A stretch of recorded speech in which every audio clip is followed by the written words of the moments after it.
ఉగాది తర్వాత శని సంచారంలో మార్పు వల్ల 12 రాసుల్లో 3 రాసుల వాళ్ళకి సంవత్సరం మొత్తం విశేషమైన రాజయోగం పట్టబోతోంది. ఆ 3 రాసుల్లో మొట్టమొదటి రాశి మకర రాశి. దానికి కారణం ఏంటంటే 2025 సంవత్సరం మార్చి నెల 30వ తేదీ శని భగవానుడు కుంభరాశిలో నుంచి మీనరాశిలోకి ప్రవేశిస్తున్నాడు.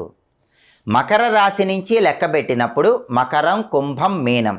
శని సంచారంలో మార్పు జరిగిన మీనరాశి 3వ రాశి అవుతుంది. అంటే మకర రాశి వాళ్ళకి ఉగాది తర్వాత శని భగవానుడు తృతీయంలో 3వ స్థానంలో సంచారం చేస్తున్నాడు. ఇది విశేషమైన రాజయోగాన్ని కలిగిస్తుంది.